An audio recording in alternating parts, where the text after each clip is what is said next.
आलमी सतह पर बदनामी के बावजूद भारत की मैं ना मानूं की राइट। भारतीय वजीर खारजा जयशंकर कहते हैं कनाडा को बता दिया है कि हरदीप सिंह के कत्ल से मुतालिक तहकीकात में ताउन के लिए तैयार। निगरान वज़ीर-ए-आज़म अनवारुल हक काकड़ ने कहा है कि हिंदुत्व सोच से आने वाले दिनों में यूरोपीय ममालिक को भी खतरा होगा। उन्होंने कहा कि सिख रहनुमा के कत्ल के बाद भारतीय चेहरा बेनकाब। ये इंडो पैसिफिक समिट की जिसको होस्ट कर रहा है न्यू दिल्ली में होने वाली ये इंडो पैसिफिक समिट, जिसमें के बड़ी तादाद में कंट्रीज 30 के करीब कंट्रीज कहे जा रहे हैं शिरकत कर रहे हैं। दोस्तों, एक बहुत बड़ी डिप्लोमेटिक मूव है और वो ये है कि अमेरिका और भारत ने इंडो पैसिफिक रीजन जो है उसके जो आर्मी चीफ्स हैं उनकी एक मुलाकात हुई है भारत के अंदर। बड़ी कामयाबी के साथ ये समिट हुई, इसके बावजूद कि इंडिया और कनाडा के बीच बहुत सख्त मामलात गंभीर हैं। नमस्कार दोस्तों, जय हिंद। दोस्तों, भारत कनाडा विवाद के बीच कनाडा के deputy army chief Indo Pacific summit के लिए दिल्ली पहुंच गए हैं, जहां पर उन्होंने चीन और पाकिस्तान को लताड़ा है, क्योंकि कनाडा के डिप्टी आर्मी चीफ का कहना है कि भारत और कनाडा के बीच रिश्तों में कोई दरार नहीं पड़ने वाली। क्या है, पाकिस्तानियों का रिएक्शन वीडियो को स्टार्ट करते हैं, लेकिन उससे पहले यदि आपने हमारे चैनल को सब्सक्राइब नहीं की तो सब्सक्राइब करें। वीडियो पसंद आए तो लाइक करें, कमेंट करें और शेयर करें। जय हिंद, वंदे मातरम। और बेसिकली जो सेंट्रल पॉइंट है वो यही है कि जी free and stable Indo Pacific. बहुत सारे लोगों को नहीं पता होता इंडो पैसिफिक क्या चीज़ है। ये basically Indian ocean and Pacific ocean है। बहुत सारे ममालिक की अपनी अपनी डेफिनेशन है कि इंडियन ओशन कहाँ से शुरू होता है और पैसिफिक ओशन कहाँ तक चलता है। इसमें एक फ्रेंच डेफिनेशन ये है कि from the horn of Africa, यानी कि अफ्रीका से लेके जहाँ अफ्रीका शुरू होता है and it goes till the Pacific. तो आप ये समझ लें चिली तक जो है वो जाता है। बीच में जितने भी आइलैंड्स आते हैं, जितने भी ममालिक आते हैं, न्यूजीलैंड, ऑस्ट्रेलिया, सारे का सारा एशिया पैसिफिक, उसके बाद South East Asia, South Korea, North Korea, इधर आएंगे तो ये सारे India and all these regions. So ये बहुत इंपॉर्टेंट डेवलपमेंट है। इसके बहुत सारे लेसन हैं। पहला लेसन तो ये है, देखिए Canada is a part of that and Canada का मैं देख रहा था कि डेप्यूटी जो आर्मी चीफ है वो आए हुए हैं वहाँ पे इंडिया के अंदर।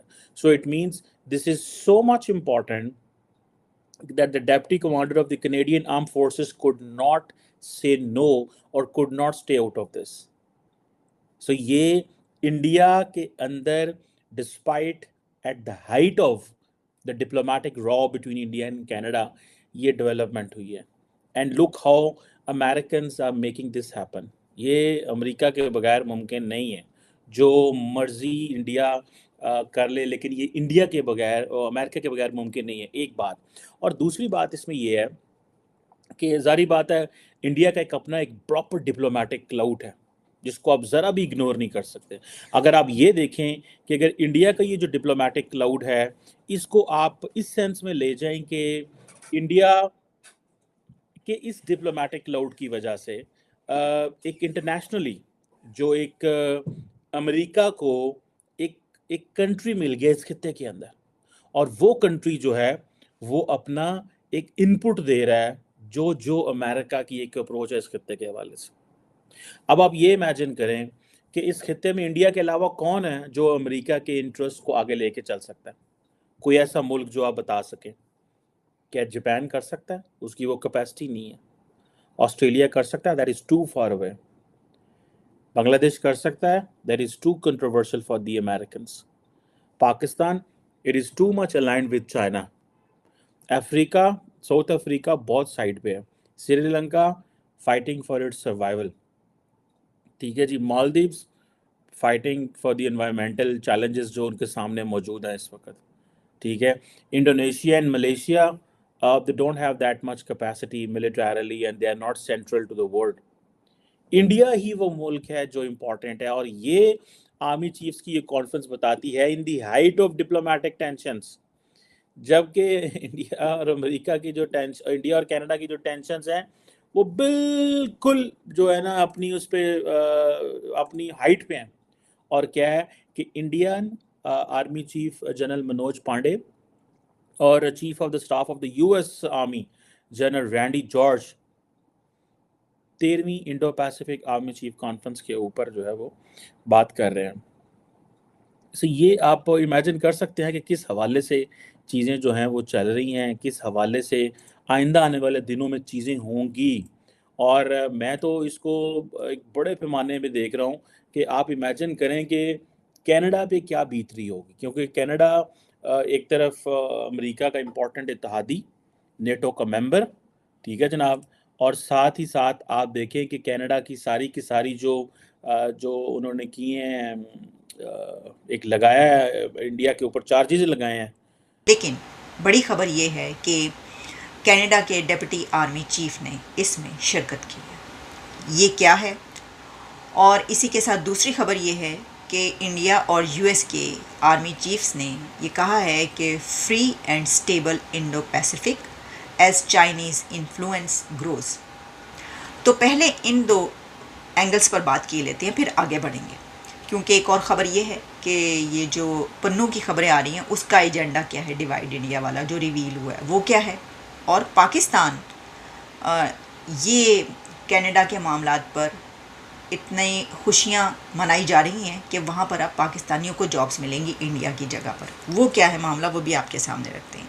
लेकिन सबसे पहले इंडो पैसिफिक समिट देखिए, इसमें जो कनाडा के डिप्टी आर्मी चीफ हैं वो शामिल हुए हैं। तो ये इंडियन डिप्लोमेटिक नॉर्म्स की विन विन सिचुएशन है। वो ऐसे कि जो हालात हैं, जो गंभीर सूरत हाल है और जो नाजुक सूरत हाल है इंडिया और कनाडा के बीच, तो ऐसा हो सकता था और ऐसा हुआ करता है। कई मरतबा ऐसा हुआ है कंट्रीज़ के बीच, जब हालात इतने इस नहज पर पहुंच जाएं और बहुत ही ख़राब हो जाएं, तो मतलब एक्सट्रीम लेवल पर चले जाएं, तो फिर वो या तो बायकॉट कर देता है कोई कंट्री, और या फिर ये होता है कि कंट्री मना कर देता है कि आपको आने की ज़रूरत नहीं है। लेकिन क्योंकि ये समिट पहले से शेड्यूल थी तो वो आए और इंडिया ने उनको नहीं रोका। अच्छा, फिर उन्होंने एक स्टेटमेंट भी दी, और कनाडा के आर्मी चीफ की तरफ से जो स्टेटमेंट दिया गया वो ये है कि उन्होंने कहा कि उनके प्राइम मिनिस्टर जस्टिन ट्रूडो की कोई स्टेटमेंट का असर इस समिट पर नहीं होगा।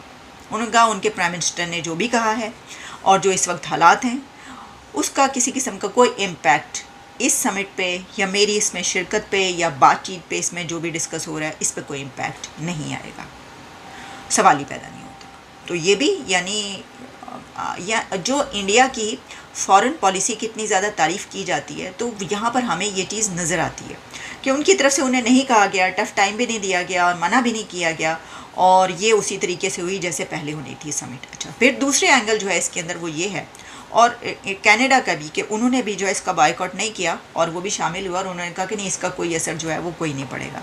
अच्छा, अब दूसरी एंगल ये है कि यूएस और इंडिया के आर्मी चीफ्स ने call for free and stable Indo Pacific as Chinese influence जो है उसमें बढ़ता चला जा रहा है।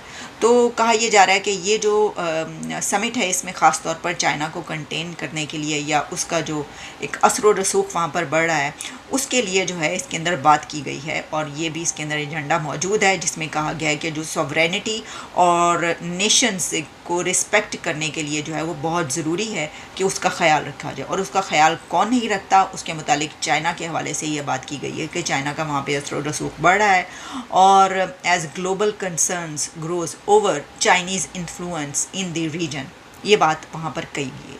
तो इसका मतलब ये है कि यानी इंडिया और ये जितने भी कंट्रीज़ इसमें शामिल हैं उनमें ये बात एक सामने आई है कि चाइना का रिजन में जो है जो इन्फ्लुएंस बढ़ रहा है उसके ऊपर कंसर्न शो किए गए हैं, और ये कहा गया है कि ऐसा नहीं होने दिया जाएगा। जिसमें ये भी बड़ा अहम है ख़ासतौर पर पाकिस्तान के पर्सपेक्टिव में कि यूएस और इंडिया जो है वो चाइना के इस उस पे जो है वो इकट्ठे सेम पेज पर है। वैसे तो कोई ये मतलब अलग बात तो नहीं है, ये कोई मुख्तलिफ यूनिक बात इसलिए नहीं है कि ऐसा ही होना चाहिए, वो इसलिए कि जो राइवलरी है इंडिया और यूएस दोनों की चाइना के साथ है, तो वो ऐसे ही सोचते हैं और ऐसे ही सोचेंगे। दूसरी खबर के पन्नू का जो एक एजेंडा इंडियन मीडिया ने रिवील किया, एक्सपोज किया है कि डिवाइड इंडिया का प्लान या साजिश, उसके पास ये एजेंडा मौजूद है, और उसमें कश्मीर, पंजाब यानी खालिस्तान जिसको कहते हैं पंजाब, और इसके अलावा कश्मीर, और एक और नाम जो मेरे सामने आया कि डेमोक्रेटिक रिपब्लिक ऑफ उर्दुस्तान। ये उर्दुस्तान जो है यानी जो इंडिया के मुसलमान हैं उनको भी अलग करने का प्लॉट, और कश्मीर और पंजाब, ये जो है ये पन्नू ने, जिसने ये कहा था कि वहाँ से इंडिया से जो है वो हिंदूज निकल जाएं, तो अब इंडियन मीडिया और इंटरनेशनल मीडिया की तरफ से ये बताया जा रहा है कि ये प्लान जो है ये एक्सपोज हुआ है। तो दोस्तों, भारत कनाडा की लड़ाई का बेकारिस्तान खुल करके दिलचस्पी ले रहा है, क्योंकि बेकारियों को लगता है कि कनाडा सारे हिंदुओं को अपने यहाँ से निकाल देगा और बेकारिस्तान को वहाँ पर अच्छी नौकरी मिलना शुरू हो जाएगी, क्योंकि बेकारिस्तान कभी भी इंडियंस का मुकाबला नहीं कर सकते, ये पाकिस्तानी नहीं जानते हैं, क्योंकि भारतीय जितनी हाई एजुकेशन के साथ दूसरे देशों में जाते हैं उनकी जगह को भरना मुश्किल ही नहीं बल्कि नामुमकिन है। उसके बावजूद भी पाकिस्तानी लगातार भारत के खिलाफ प्रोपोगेंडा चला रहे हैं। किसी भी तरीक़ा से भारत और कनाडा के बीच विवाद और बढ़े, क्योंकि पाकिस्तान खालिस्तानियों को खुल करके समर्थन करता है। पाकिस्तान की आईएसआई खालिस्तानियों को फंड करती है। पाकिस्तान इस वक्त 1-1 रुपए के लिए मोहताज है, उसके बावजूद भी पाकिस्तान खालिस्तानियों को फंड करता है, क्योंकि पाकिस्तान को इसमें काफ़ी ज़्यादा दिलचस्पी है। जिस तरह से भारत ने 1971 में पाकिस्तान के टुकड़े किए थे, वैसे ही भारत के साथ पाकिस्तान करने की कोशिश कर रहा है, लेकिन पाकिस्तान कभी भी सफल नहीं होगा। भारत हर बार पाकिस्तान को मुंह तोड़ जवाब देता है। आपकी क्या राय कमेंट में जरूर शेयर करें। यदि आप चैनल पर नए, चैनल को सब्सक्राइब करें। वीडियो पसंद आए तो लाइक करें, कमेंट करें और शेयर करें। जय हिंद, वंदे मातरम।